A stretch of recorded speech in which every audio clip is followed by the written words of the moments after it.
Romanos capítulo 7, verso 22. Diz assim a palavra do Senhor: no íntimo do meu ser tenho prazer na lei de Deus. Amém? No íntimo do meu ser eu tenho prazer na lei de Deus. Vamos orar mais uma vez. Pai, no poder e na autoridade do Senhor Jesus, no Espírito que o Senhor nos deixou e na palavra que o Senhor nos deixou, fala conosco agora, Senhor. Independente dos nossos ouvidos ou da minha própria pessoa, eu sei da minha responsabilidade e creio que os meus irmãos que estão aqui também sabem das suas. Que nós estamos aqui, Senhor, e nós queremos nesse momento é que a palavra do Senhor ministre aos nossos corações. Que o Senhor fale conosco, Senhor, de uma maneira tão profunda, Senhor, que todos, Pai, do menor ao maior, do menos instruído ao mais instruído, todos saiam daqui alimentados pela palavra do Senhor. E que o Senhor venha falar profundamente ao nosso coração, Pai. Em nome de Jesus. Amém e amém. Amém, irmãos? Essa palavra nasceu no meu coração num dia que eu estava sentado embaixo do guarda-sol lá, vendo os meus filhos brincar na praia, na água, vendo a minha esposa se torrar no sol. E eu pensei numa palavra. Eu pensei assim, o que dá sentido à vida, à minha vida agora? Por que eu estou feliz e alegre por ver os meus filhos aqui que estão desfrutando desse momento? O que me faz ser feliz? E aí me veio essa palavra na cabeça, a palavra prazer. Todo ser humano está em busca incessantemente de prazer. Você sabia? Que todas as suas angústias é porque você está em busca de prazer. Tudo. A gente quer ganhar dinheiro para ter mais prazer, a gente quer casar para ter mais prazer, a gente quer se relacionar para ter prazer. E aí na hora me veio esse versículo, eu não lembrava que estava em Romanos capítulo 7, verso 22. No meu íntimo tenho prazer na lei do Senhor. Eu disse, Senhor, pensando, né, isso tudo eu estou sentado na praia, indo para casa para pegar a Bíblia e começar a ler e começar a pensar nessa palavra que eu vou falar agora para os irmãos. Eu digo, eu sei que este versículo está dentro de um contexto que não é muito agradável ao ser humano. E aí primeiro eu fui atrás da palavra, o que significa a palavra prazer. Eu quero ler para os irmãos, se os irmãos quiserem depois consultar o Aurélio, ou mais conhecido como Amansa Burro, diz que prazer significa uma sensação ou emoção agradável, ligada a uma satisfação de uma vontade. Satisfazer uma vontade gera prazer em nós. Uma necessidade de exercício harmonioso das atividades vitais. Olha só, uma necessidade do exercício harmonioso das necessidades vitais. Ou seja, você sente prazer quando você está com muita sede, depois de comer aquela pizza de calabresa, e você abre a geladeira na madrugada e toma um gole d'água, bem geladinho, ou vai no filtro da sua casa e só o barulho da água já vai te dando um arrepio. E aí você pega e começa a tomar aquela água, não te dá o quê? Satisfação, alegria, prazer, porque você está satisfazendo uma necessidade vital. Ou então você está com muita fome, muita fome, muita fome. Aí você chega do trabalho e a mulher está em casa com aquele prato, o especial que você gosta, sabe? Aquele feijão, arroz e ovo frito em cima. E aí você come aquilo e conforme você vai comendo, vai te dando uma sensação de prazer. Prazer. O ser humano está em busca de prazer. O ser humano está em busca incessantemente de satisfazer as suas emoções e sensações para sentir prazer. Eu não preciso entrar aqui na questão sexual, que é algo também que traz prazer ao ser humano. Quem é casado sabe disso, né, irmãos? Amém ou não amém? Amém. É maravilhoso casar e satisfazer uma necessidade vital do ser humano, que é na área sexual, dá prazer. Só que quando a gente começa a pensar nessas coisas que nos trazem prazer, em nenhum momento a gente pensa na lei do Senhor. Porque Paulo está dizendo que no íntimo do ser dele, o prazer dele está onde? Na lei do Senhor. E a pergunta que eu quero fazer para os irmãos hoje, que eu quero tentar responder, lendo um pouco mais da palavra, é: no que você tem prazer ou em que você está buscando satisfazer os teus prazeres? Porque um fato é, todos que estão aqui, desde os adolescentes que estão por aí, até o mais experiente, a existência dele tem sentido porque ele está buscando prazer o tempo todo. A psicologia vai dizer que as pessoas se matam porque elas não sentem prazer mais na vida. Não tem mais nada que faz ela sentir sensação de alegria, então ela vai lá e se mata. E aí eu pensando nisso tudo, eu digo: Senhor, o que faz eu, Leonardo, ter prazer? Eu sei que é clichê dizer, não, o meu prazer está em Deus, o meu prazer está em Deus, mas eu vejo que existe algo em mim que fala algo contrário para eu ter prazer em outras coisas que não sejam de Deus. Não sei se você já parou para pensar ou já fez esse exercício de raciocínio, que muitas das tuas vontades, assim como das minhas, é não fazer a vontade de Deus. Você já parou para pensar nisso? Quando se entra nessa questão de sentir prazer, dificilmente a pessoa tem prazer em ficar de jejum 10 dias, ou vir para o culto de oração, ou ler a Bíblia toda.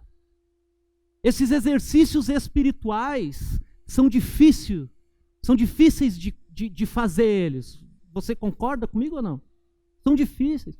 Por isso que tem pouca gente na igreja que é conhecida como uma pessoa de oração. Porque é difícil. Ser uma pessoa de oração é lutar constantemente contra a sua natureza humana. O ser humano natural, homem, carne e osso, ele nunca vai querer orar. Nunca vai querer ler Bíblia, nunca vai querer ter comunhão com os irmãos. E eu digo comunhão não é vir para o culto. Porque aqui você não está em comunhão com os irmãos. Você só está em comunhão com os irmãos daqui quando a sua vida ter algo em comum com a deles, não uma vez por semana, mas todos os dias. Quando a sua necessidade passa a ser a dele a sua, aquilo que acontece em Atos, capítulo 2, 3, 4 e 5. Quando a igreja começa a ser igreja. Mas dificilmente a gente acha pessoas que têm prazer em estudar a palavra de Deus todos os dias, sem falhar um dia, para se aprofundar no conhecimento bíblico. E aí, pensando nisso tudo, eu lá na minha angústia, na beira da praia, tomando uma água de coco, comendo um milho verde, angustiado toda a vida, por estar satisfazendo um prazer da minha carne, eu disse: Senhor, o que me leva a ter prazer nas coisas do Senhor? E o porquê que o apóstolo Paulo está falando aquilo? Aí, eu li esse versículo. Meu prazer está na lei do Senhor. Aí, como eu comecei a ler todo o capítulo 7, eu entendi que Paulo estava falando de algo que levava a ele ter prazer na lei do Senhor. Ele estava falando basicamente de 3 leis. E por isso alguns teólogos vão dizer que quando Paulo trata da lei no capítulo 7, a gente não pode dizer que Paulo está apenas tratando de uma lei moral, uma lei cerimonial, ou uma lei, por exemplo, de higiene. Se você for ler Levíticos, por exemplo, Êxodo, você vai ver que Deus tem muitas leis. Se você for estudar o judaísmo, por exemplo, você vai ver que descrita, catalogada, tem 627 leis que eles têm que cumprir. Então o Paulo não está falando somente do Pentateuco, Paulo está falando da lei geral aqui. da lei moral, da lei cerimonial, da lei de limpeza. Ele está falando dessa lei. E aí, olha só, o contexto desse texto tem um subtítulo que diz assim: a luta contra o pecado.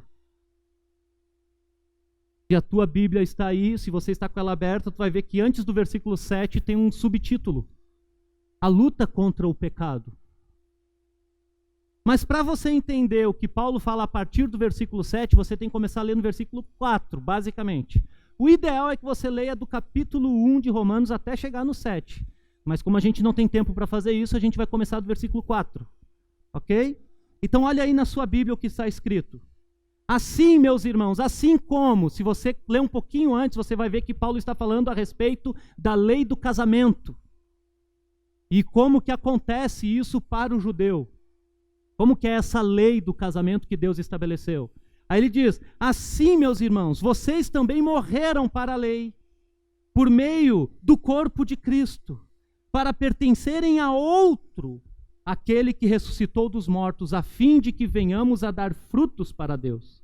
Pois quando éramos controlados pela carne, as paixões pecaminosas, despertadas pela lei, atuavam no nosso corpo, de forma que dávamos frutos ou fruto para a morte. Mas agora, morrendo para aquilo que antes nos prendia, fomos libertados da lei, para que sirvamos conforme o novo modo do Espírito, e não segundo a velha forma da lei escrita. O que Paulo está querendo dizer aqui? Nessa luta da sua vida entre buscar prazer e ter prazer em coisas, ou na religião, ou em Deus, ou um simples tomar um copo d'água, você precisa entender uma coisa. Existe uma lei que rege a vida humana na Terra. E essa lei que rege a vida humana na Terra foi estabelecida pelo próprio Deus. Eu estudando a respeito de leis, por exemplo, você sabia que guardar o sábado, por exemplo, não está apenas nos mandamentos de Êxodo? Diz que Deus criou e descansou lá no começo, e ele diz o quê? E Deus santificou um dia para o descanso. Isso era lei. E para o judeu era lei.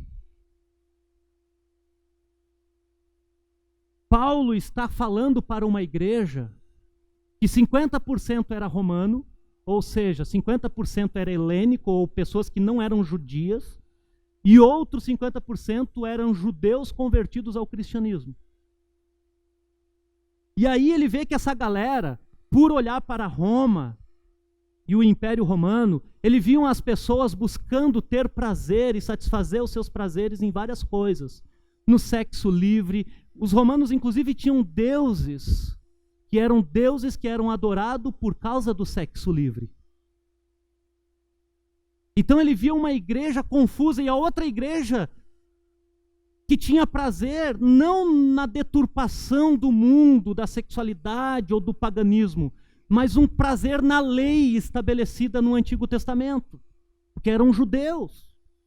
O que valia para eles era o que Moisés tinha falado, era o que os profetas tinham falado. Então tinha dois tipos de gente tentando satisfazer os seus prazeres dentro da igreja.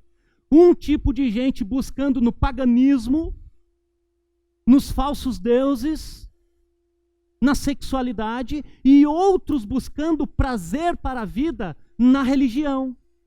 No pode, não pode, no deve, não deve.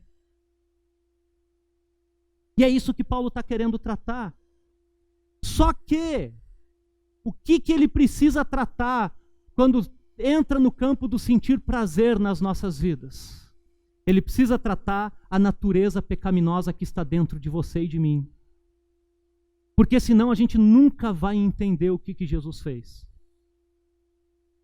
Por isso que Charles Spurgeon, que foi um grande pregador, ele diz assim: é praticamente impossível uma pessoa ir a Jesus sem antes dar uma passadinha por Moisés. Por quê? Porque quando ela ler Moisés, quando ela ler a lei, ela vai entender uma coisa: estou morto. E eu vou provar para você hoje que a lei do Antigo Testamento está em vigor na sua vida. Sabe qual é a prova? Você vai morrer. Quem aqui não vai morrer? Sabe por que você vai morrer? Porque Deus disse: quem pecar, vai morrer. A lei de Deus ainda funciona. Qual lei, pastor? A lei moral de Deus. Quer ver, por exemplo, que funciona os 10 mandamentos aqui? Pode matar hoje, irmãos, ou não? Pode matar ou não pode? Por que não pode matar, irmãos? Porque Deus falou para não matar. Pode adulterar? Fala alto aí, irmão. Pode ou não pode adulterar? Não tenha medo. Tem que ou não tem que honrar pai e mãe? E daí para frente, a lei de Deus está em vigor hoje. No entanto, essa é a lei moral de Deus. Existe uma lei chamada de lei cerimonial. Sabe qual é a lei cerimonial? Já é a dica: cerimônia, jeito de cultuar. Como eu cultuo a Deus hoje? Tem que ser no sábado, irmãos. Mas o Antigo Testamento tinha que ser no sábado. Tem que sacrificar bicho no altar? No Antigo Testamento tinha que, aqui onde eu estou falando, tinha que ter um sacrifício, tinha que ter cheiro de sangue, e pior do que isso, não cheiro de sangue, tinha que ser queimado depois do sacrifício. Então era cheiro de... não sei se você já se deparou com uma pessoa carbonizada. Você nunca teve essa triste oportunidade? O cheiro é horrível, porque é um cheiro de sangue com carvão, com tudo, é um cheiro horrível. Então, não precisamos mais sacrificar. Tem um véu agora que separa nós de Deus, da aliança, da arca, que é a presença de Deus? Não, isso é lei cerimonial.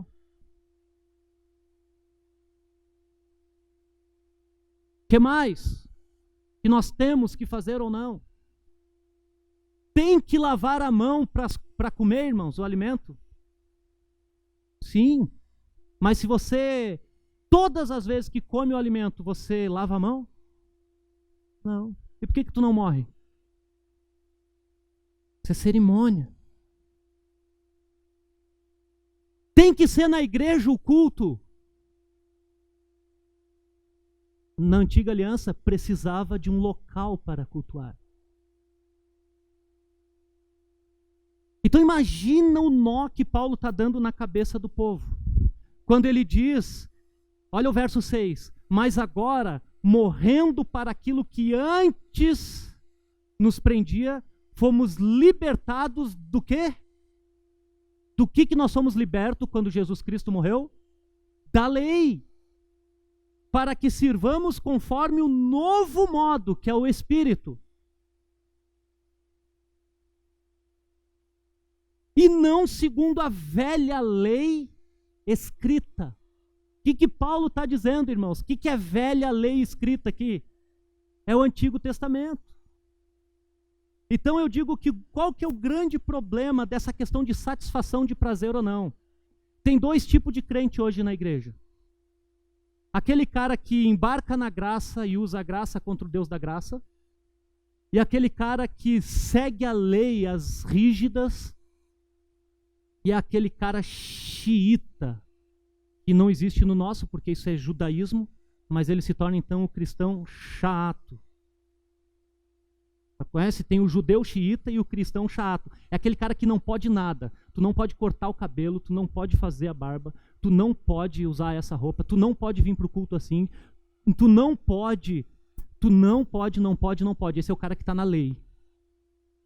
Tu pode ver, normalmente, uma pessoa que é legalista, ela vai se pautar a sua vida no Antigo Testamento. Por que tu ora? Daniel orava 4 vezes ao dia. 3. Eu acho que é 4.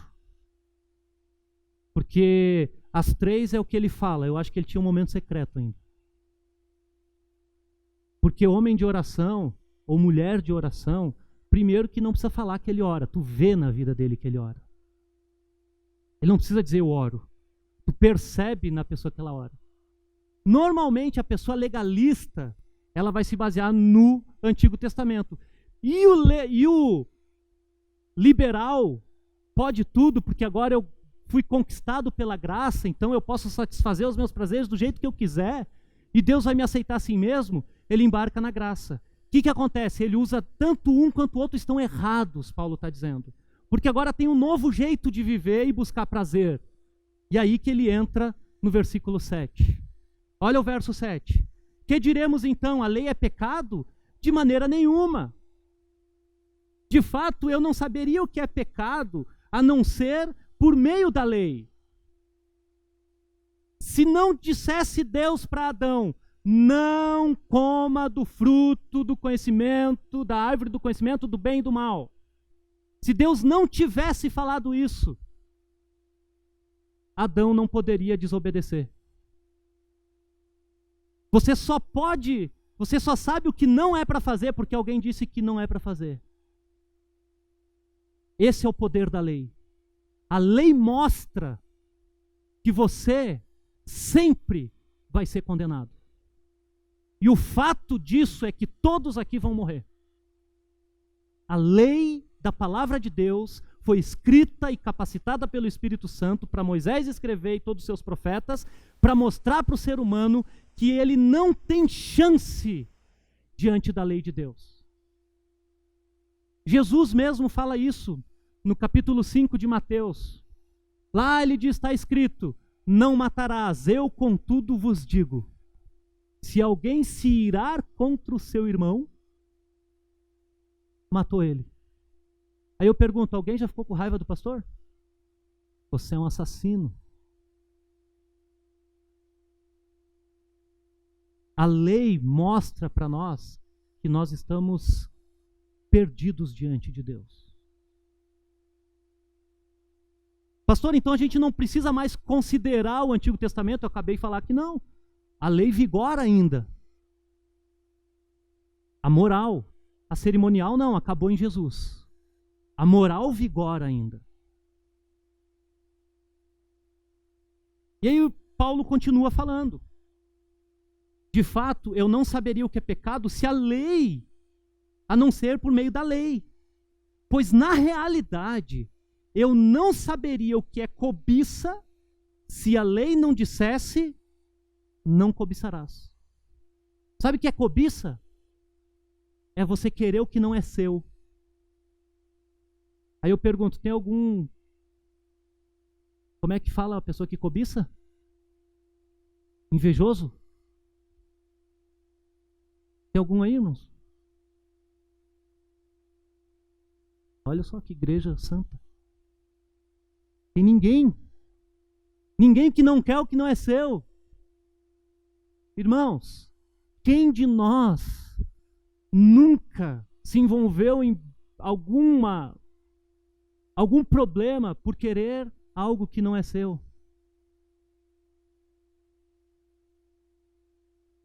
Sabe por quê? Porque a lei diz, você não pode cobiçar. Aí você acorda de manhã e a sua oração é uma oração de cobiça. Senhor, me dá isso. Não é nem a oração do imposto de renda, não é mais aquela restitui o que é meu. Me dá inclusive o que não é meu. Por quê tu quer? Porque eu quero, Senhor. E sabe por que eu quero? Porque tua palavra fala que eu sou isso, que eu sou aquilo. E o cara começa a cobiçar as coisas que não é dele. Mas, olha só. Estamos no verso 7. De fato, eu não saberia o que é pecado a não ser por meio da lei, pois na realidade eu não saberia o que é cobiça se a lei não dissesse, não cobiçarás. A lei diz que a gente não pode matar. Aí Jesus disse que se eu mirar contra o meu irmão, eu matei ele. Mas eu pergunto para os irmãos, como que começa a construção da raça humana na Bíblia? Um pai de uma mãe sepultando um filho que foi morto pelo irmão. Olha a história, a sua história como começa. A raça humana começa Deus estabelecendo a vida e o ser humano, sabendo que não pode matar, a primeira coisa que ele faz é matar. Porque ele tem que desobedecer. Ele tem que mostrar que ele é ser humano. E ele vai matar. Mas o pecado, aproveitando a oportunidade dada pelo mandamento, qual que é a oportunidade? O que Paulo está falando? O pecado que está dentro de você, quando é dado o mandamento dizendo não, o que ele faz? Ele aproveita a oportunidade dada pelo mandamento, produziu em mim todo tipo de desejo cobiçoso. Tudo que você quer satisfazer e para ter prazer na sua carne, que é simplesmente para ter satisfação na sua carne, vem de um desejo pecaminoso que já está dentro de você. Você não precisa ir atrás para procurar. Você já nasceu com isso. Você pode piorar ele, que é se dobrando aos prazeres da sua carne. Ou então lutar contra ele todos os dias. É isso que o Paulo vai nos ensinar agora. Como ter prazer carnal nas coisas da vida e também nas religiosas, sem ser um religioso. E olha só, verso 8, mas o pecado, aproveitando a oportunidade dada pelo mandamento, produziu em mim todo tipo de desejo cobiçoso, pois sem a lei o pecado está morto. Se não existisse a ordem de Deus e a palavra de Deus do Antigo Testamento, não teria força o pecado que tem dentro de você.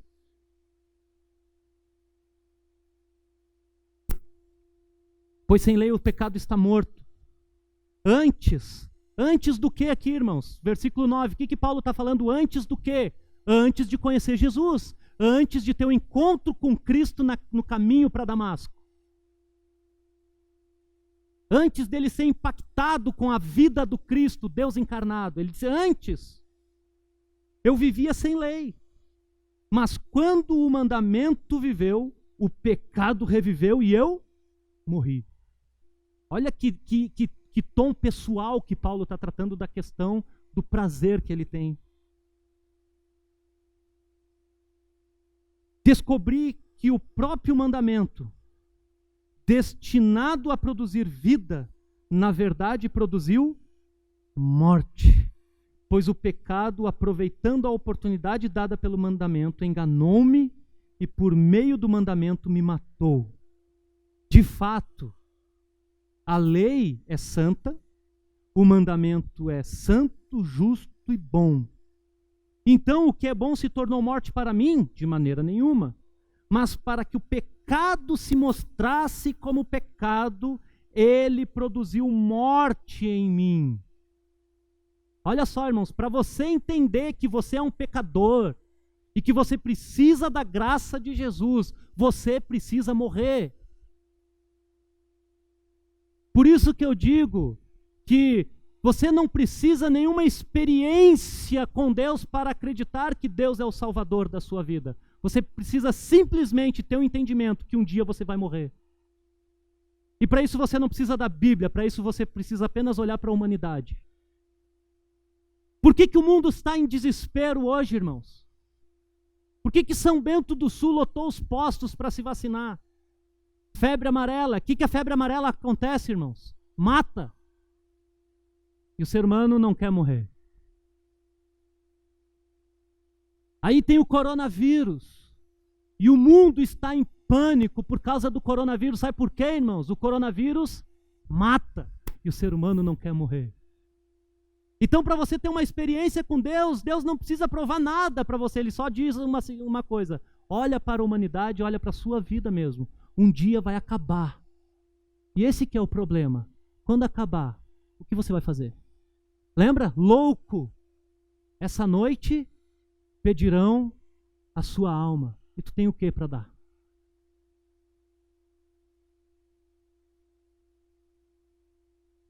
Louco!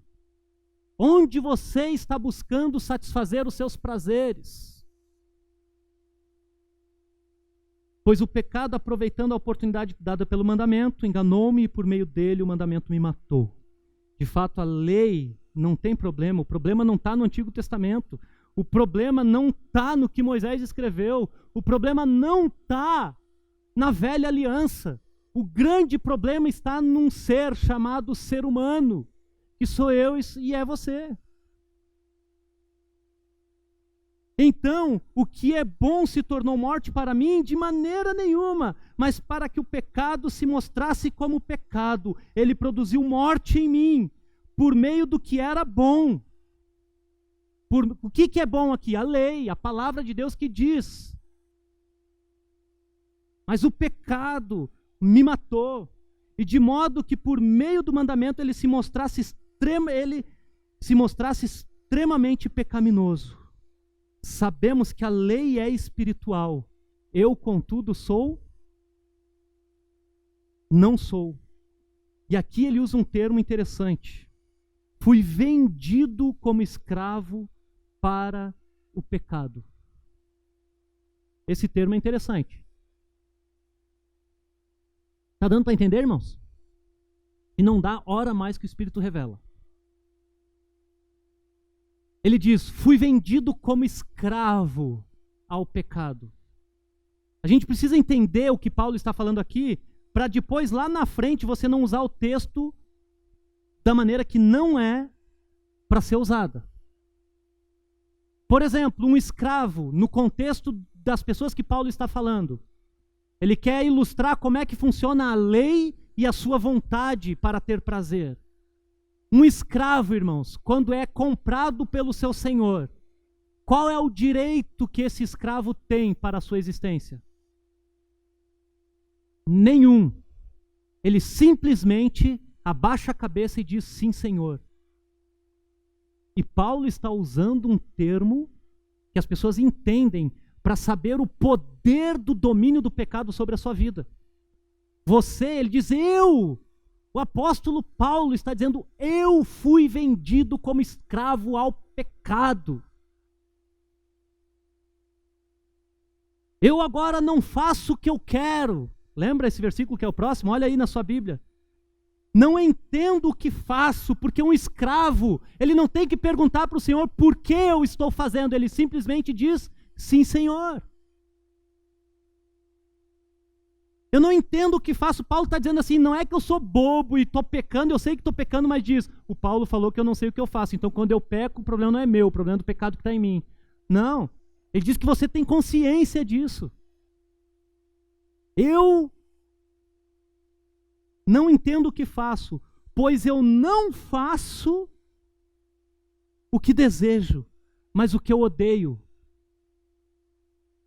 Tudo que o escravo quer é ser livre, mas ele é obrigado a fazer o que ele não gosta.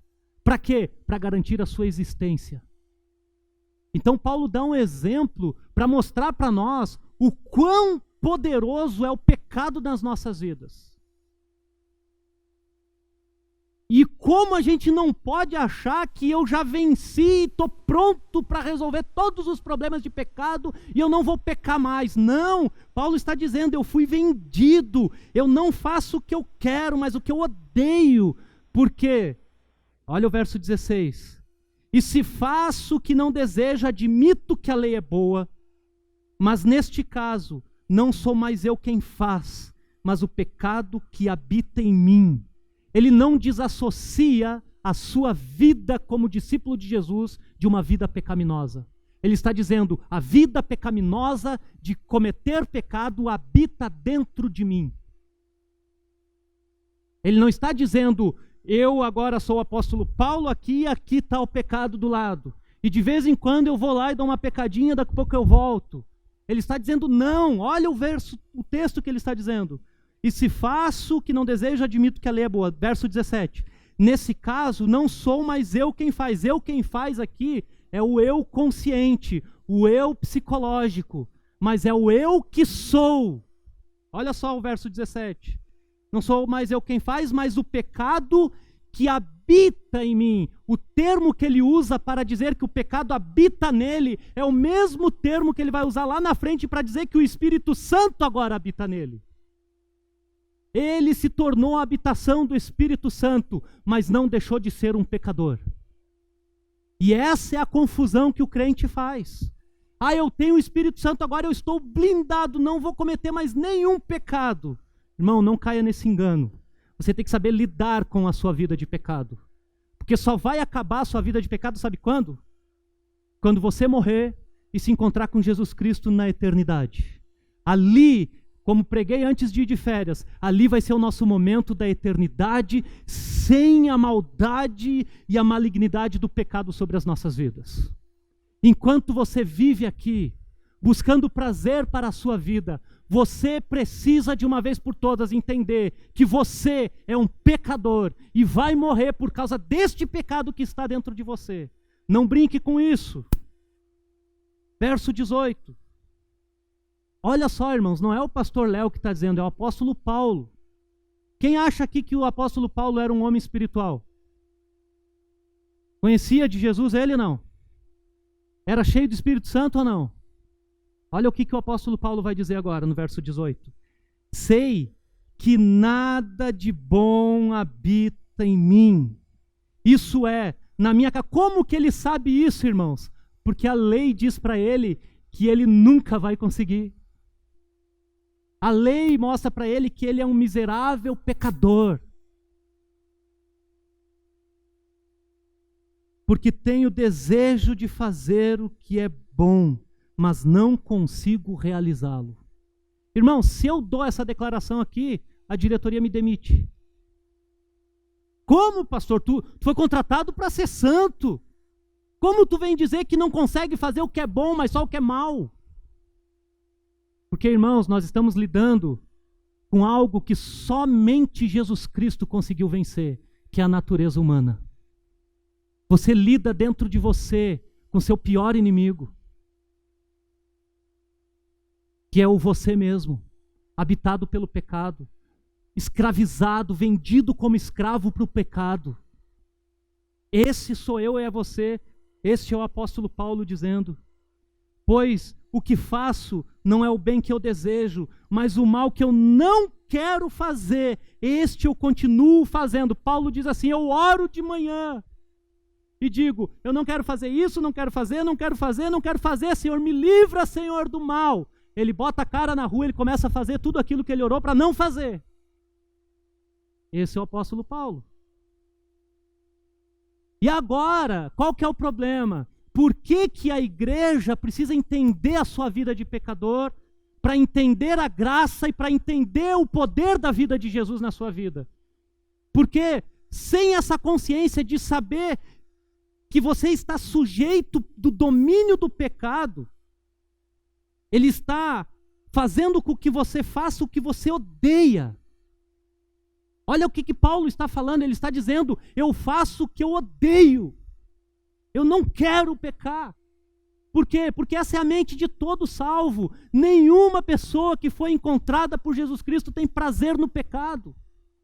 Mas ele não consegue, ele consegue 2, 3 dias ficar bom, depois ele cai no mesmo problema e ele volta de novo, e depois cai de novo, e depois volta de novo, e depois cai de novo. É isso que o apóstolo Paulo está dizendo. Eu sou um miserável.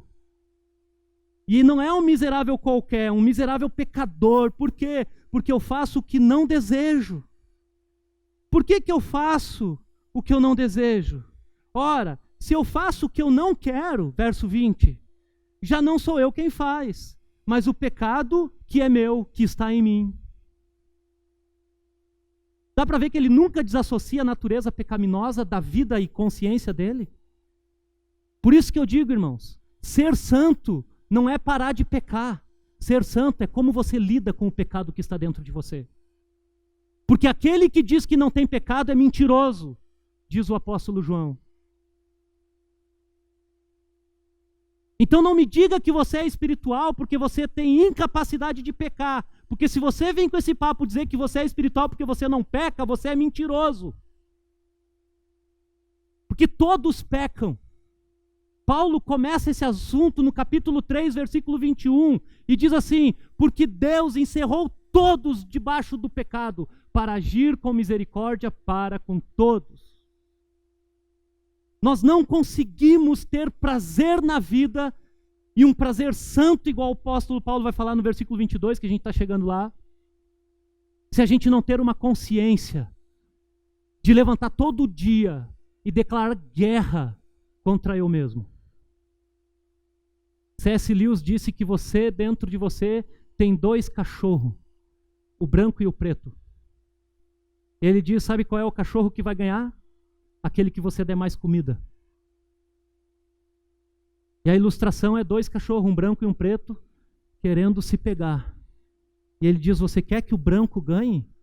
Dá comida para o branco. Exercite a sua vida espiritual.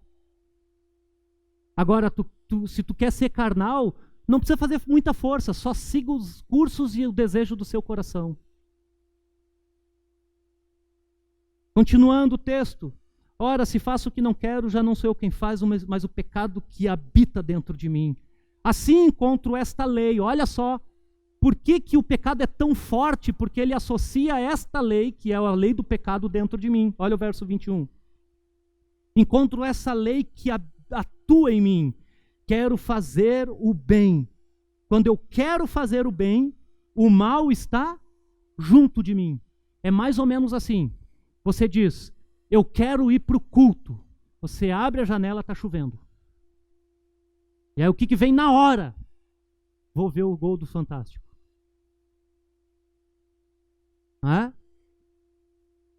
Eu quero dar uma cesta básica. Quero fazer o bem. Mas eu vou no mercado e a minha única preocupação é que a compra não passe do valor X. Daí quando eu estou no carro voltando para casa, eu pergunto para a mulher, e a cesta que a gente se comprometeu lá com a igreja? Sabe por que a gente esquece? Porque o mal habita em mim. Eu não quero fazer o que é bom. Aí você diz assim, esse ano eu não vou perder um culto de oração. Por isso que Salomão diz assim, não se apresse em fazer votos com Deus. Sabe por quê, querido? Porque você não vai conseguir cumprir. Ah não, esse ano eu vou fazer assim. Irmão, deixa eu te falar uma coisa. Não vai conseguir. Por isso basta cada dia seu próprio mal. Quem é você, homem, que pode planejar o dia de amanhã dizendo hoje ou amanhã farei isso ou aquilo? A única coisa que eu e você possamos dizer é, se o Senhor permitir, eu faço o que faço. E deixa eu falar uma coisa para você, irmãos. Crente não planeja em fazer bem, ele faz.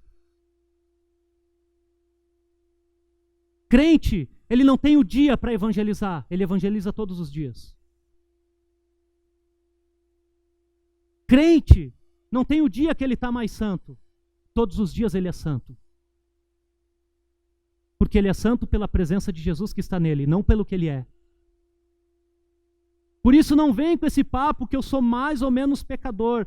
Se você é menos pecador que o apóstolo Paulo, então eu acho que você é melhor do que o apóstolo Paulo.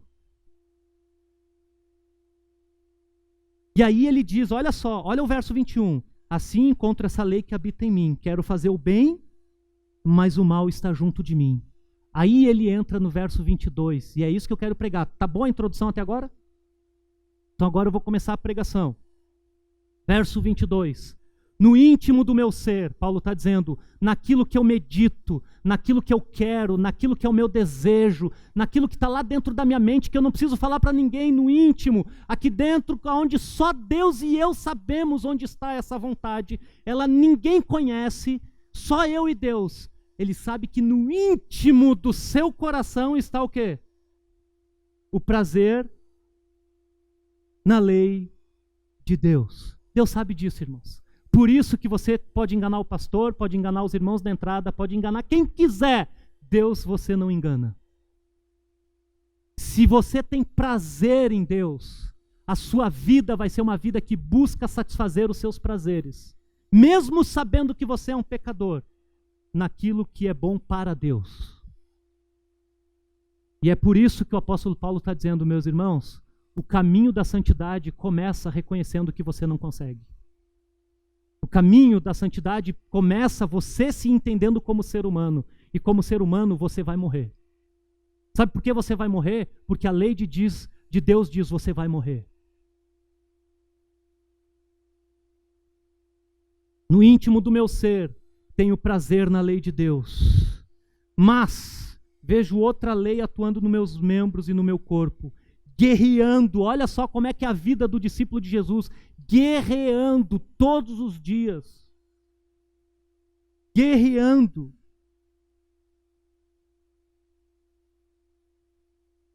Contra a lei da minha mente. Qual é a lei da minha mente? Do meu íntimo, a palavra de Deus. Aí você tem lá no seu íntimo o desejo de fazer o bem. Quando você olha bem no íntimo, do lado de fazer a vontade de Deus, está a lei também, que é o pecado. Olha só que fantástico.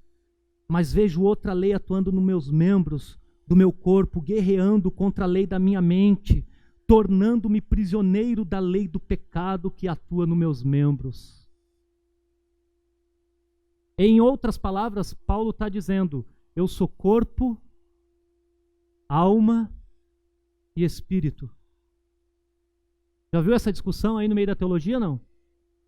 Isso é dicotômico. Sabe o que é um dicotômico? Aquele que só tem alma e corpo. E a alma é a mesma coisa que espírito. O tricotômico não é tricô e nem crochê, irmão. Tricotomia significa o ser humano é dotado de corpo, alma e espírito. Paulo está dizendo, eu tenho uma vontade na minha mente, mas quando eu percebo o desejo do meu corpo, torno-me prisioneiro do pecado que atua nos meus membros. E quando ele descobre isso, irmãos, ele só tem um sentimento, que é o versículo 24. Miserável homem que sou. Esse é o estilo de vida do discípulo. Sabe o que significa miserável? A palavra miserável? De uma maneira bem simples, significa amar quem não pode ser amado. É a capacidade de amar alguém que não merece ser amado. Eu sou um miserável, eu não mereço, porque o que eu sou diante de Deus é trapo de imundícia. Eu sou um miserável. Miserável homem que sou, e aí ele espana com uma pergunta que eu oro todos os dias. Quem me livrará do corpo dessa morte? Qual é a resposta, irmãos? Está aí no verso 25. Graças a Deus por Jesus Cristo nosso Senhor, que de modo que com a mente eu próprio sou escravo da lei de Deus, mas com a carne da lei do pecado. E vamos ficar por aqui, senão não sobra nada para eu falar semana que vem. Duas coisas. O ser humano está em busca constante por prazer. Se você, preste atenção, irmãos, eu estou encerrando. Se você satisfazer os seus prazeres com base nos desejos da sua carne e não daquilo que você conhece de Deus, não no seu íntimo, você vai estar semeando para a sua vida morte. Agora, se você procura sujeitar a sua carne aquilo que você conhece de Deus e sabe o que é de Deus, você vai estar em guerra constante. Não que você vai deixar de sentir prazer, mas a guerra que você armar dentro da sua mente vai fazer com que você se torne consciente que você está à beira do pecado, mas você não faz por causa do Cristo que está em você. Por isso que Paulo diz, graças a Deus, graças a Jesus. E ele, olha só, ele está falando de lei. Ele chega no verso 25 e ele diz, graças a Deus por Jesus Cristo. Porque se não fosse Jesus, irmãos, estávamos perdidos. E o que Jesus fez dentro de mim? Por isso que eu digo, irmãos, que conversão, hoje, conversão, é mudança de caráter. É mudança de atitude. Porque mudar a estética é fácil, irmãos.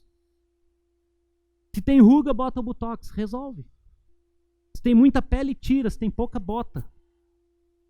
Esteticamente é fácil mudar. É fácil mudar. Se os irmãos me conhecessem esteticamente há 20 anos atrás, e hoje a estética a gente muda. Por exemplo, eu tinha 20 quilos a menos. Sei que Deus está falando com alguns aí, né? O tempo passa, o peso vem, irmãos. Não tem. Depois dos 35, o metabolismo do corpo não tem jeito. Todos ganham. Todos. O que eu quero que você grave hoje, irmãos, é que o problema não é você buscar ter prazer. O problema é como você está satisfazendo os seus prazeres.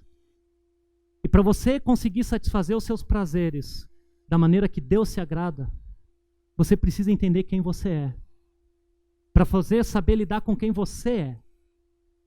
E você é um pecador. Miserável. Você até quer fazer o bem, você planeja certinho, você ora. Ninguém está dizendo que você não ora. Está tudo escrito, você já conversou, você contou tudo para Jesus. Jesus sabe tudo que você contar para ele. Mas vai dar 3 dias, meus irmãos. Já contei a experiência que eu tive com a minha filha com 4 anos na escola, para encerrar.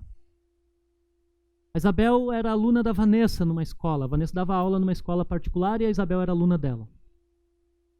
E sabe como é que é? Filho de 4 anos, a Isabel queria dar aula igual a mãe dela. Ela queria mandar nos alunos junto com a Vanessa. E ela desacatou a Vanessa um dia na sala de aula e a Vanessa chegou em casa e disse: amor, a Isabel me desacatou, me respondeu e falou palavrão para mim. Eu disse: uau, bênção, filha de pastor. Aí eu chamei a Isabel. Isabel, o que foi que você fez? Aí ela já treme na base, já chora. Ah, pai, foi assim, assim. E ela conta tudo. Tu acha que a criança não sabe? Sabe. Eu falei isso, eu falei isso, eu falei isso. E tá certo? Não, pai, não tá certo. O que tu merece apanhar? Eu disse: então hoje tu não vai apanhar. Ela abriu o sorriso, eu disse: isso é a graça. Você merece, mas não vai ganhar o chinelaço. Mas amanhã, eu quero que você se comporte. Tá bom, Isabel? Tá bom, pai. Então vem cá, vamos orar. Senhor, ajuda a Isabel a se comportar. Ela quer ser uma menina obediente, Senhor. Guarda o coração dela do mal, Senhor. Abençoa ela. Tu sabe que nós amamos ela, Senhor. Nós queremos o melhor. Tudo aquela oração que o pai faz quando quer ensinar algo para o filho. Combinado, filha? Combinado, pai. Foram para aula no outro dia. Chegou em casa a Vanessa e disse: amor, foi pior que ontem. Chamei a Isabel de novo. Eu disse: Isabel, o que foi que você fez? Desse jeito. Olhando nos olhos dela. O que foi que você fez? E ela, tremendo, com os olhos vermelhos, marejados, ela disse: pai, eu tentei, mas eu não consigo. Aí eu abracei ela, comecei a chorar, eu disse: tu é igual eu. Eu tento e não consigo também. Eu todos os dias quero fazer o melhor para Deus, mas daí encontro na minha carne algo que guerreia contra, e eu levanto da queda e vou para cima. E é assim, irmãos, a vida de cristão é se levantando todos os dias, declarando guerra contra o pecado e buscando o seu prazer na palavra do que o Senhor tem para você. Buscando uma vida santa para Deus, não para os outros. Santidade não é para os outros ver, irmãos. Santidade é para você ter relacionamento com Deus. Santidade para os outros ver é religiosidade. Se você quer ser santo para os outros ver, você é um religioso. Você já recebeu o seu galardão. Agora, se você quer santo mesmo, quer ser santo, quer ser um homem de oração, uma mulher de oração, alguém que tem prazer na lei do Senhor, seja isso para o Senhor, não para se mostrar para o outro. Porque a palavra de Deus diz que Deus rejeita o orgulhoso, mas concede graça aos humildes. Sabe quem é o humilde, irmãos? É aquele cara que sabe o que é e chega diante de Deus dizendo: Senhor, miserável homem que sou, eu não sou melhor do que o outro, Senhor, tem misericórdia de mim, Senhor. Jesus fala e conta que dentro do templo tem duas pessoas orando, e um não era digno de levantar a face para olhar para Deus, e o outro dizendo: Senhor, obrigado porque eu não sou igual àquele ali, obrigado porque eu faço isso, obrigado porque eu guardo essa lei. E aí Jesus diz, e um outro que está ali orando, ele não tem a capacidade de levantar a cabeça, e a oração dele é uma só: miserável homem que sou, tem misericórdia de mim, Senhor, que não consigo, e é o Senhor que faz em mim. Irmãos, por isso que tudo de bom que você faz, não é você que faz, a glória não é para você, é o Espírito Santo que faz através da sua vida. Tudo que nós fazemos de bom, irmãos, não é a sua capacidade, não é aquilo que você consegue fazer pelas suas capacidades humanas, mas é por o Espírito de Deus que está dentro de você. É isso que o apóstolo Paulo começa a falar a partir daqui, graças a Deus por Jesus Cristo. Se você ler o capítulo 8, você vai ver que Jesus, por isso que Jesus é o centro da nossa espiritualidade, da nossa pregação, da nossa igreja. Jesus Cristo, que conseguiu, ele começou a falar, graças a Jesus, que matou a minha vida para a lei, mas vive para Deus. É graça. Então seja espiritual, meu irmão, minha irmã, para Deus. Que Deus conheça a sua oração. Que Deus conheça a sua religião. Não queira ser religioso para mostrar para os outros. Não queira conhecer mais a Deus para falar para os outros, para ficar vomitando. Eu faço, eu aconteço. Seja para Deus, irmãos. Porque só Deus conhece quem tu é. E de repente você conhece um pouquinho, e a mulher que dorme contigo, tua esposa, teus filhos, esse sabe quem tu é. Deus não gosta de máscaras. Ou tu é o que tu é, ou você usa máscaras. E crente que usa máscara, a palavra de Deus diz isso, chama isso de desvio de caráter.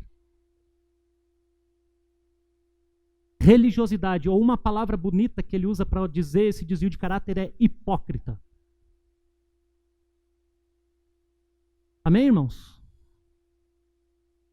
Que eu e você busquemos o nosso prazer na lei do Senhor, que está aqui na minha mente, que guerreia contra essa carne, todos os dias, 24 horas por dia. Você só é bom porque o Espírito de Deus está dentro de você. Você não é bom porque você consegue cumprir os mandamentos. Por isso que Tiago vai falar, quem tropeçar numa vírgula do mandamento, botou por água abaixo os 27. Então não adianta só não comer carne. Fazer todos. E só teve um que conseguiu cumprir todos. Jesus de Nazaré. Ele é o cumprimento. Por isso que ele diz, eu não vim abolir a lei. Não vim abolir a lei. Eu vim praticar ela, para ver que só tem um que consegue. Irmãos, se você vai os 40 dias para o deserto, você não dura 2 dias. Por isso que o apóstolo Paulo diz assim, na sua luta contra o pecado, vocês ainda não conseguiram verter sangue. O que vocês estão reclamando da gripe? O que vocês estão preocupados com o coronavírus? Tem que preocupar? Tem que orar? Tem que lavar a mão? Tem que se cuidar? Tem que vacinar? Tem que. Mas, irmãos, agindo Deus, quem impedirá? Está com medo da febre amarela? Tô, pastor, tu já se vacinou? Então, se tu não se vacinou ainda, meu irmão, não ora para não pegar a febre amarela. Porque o próprio Tiago diz, olha, se tiver alguém enfermo entre vocês, chama o sacerdote. Sabe o que o sacerdote vai fazer? Ele vai levar o óleo. Ele vai ungir o enfermo com óleo, e ele vai orar pelo enfermo. A oração feita com fé curará o enfermo. Tá, e o óleo serve para quê então nisso? O óleo é analgésico, aquele que vai passar a dor, momentaneamente vai fazer a pessoa sentir menos dor. Então se Tiago estivesse escrevendo para nós hoje, ele diz assim, o pastor vai orar, mas quando o pastor orar, diz, dá uma passadinha no posto. Tem gente lá que pode te ajudar também. Toma o paracetamol. Então, irmãos, sejamos menos religiosos, mais espirituais, consciente do que é você, buscando satisfazer os teus prazeres naquilo que agrada a Deus. Amém, irmãos? Essa é a palavra que eu tinha, a primeira depois das férias para os irmãos, de uma meditação que eu comecei a fazer na beira da praia. Que Deus te abençoe, que você guarde essa palavra no seu coração. E que eu e você, juntos com o apóstolo Paulo, busquemos a cada dia chegar lá no capítulo 20, igual ele fala no verso 24. Em nada considero a vida preciosa para mim mesmo, contanto que eu cumpra a carreira que o Senhor Jesus estabeleceu para mim. Amém, irmãos?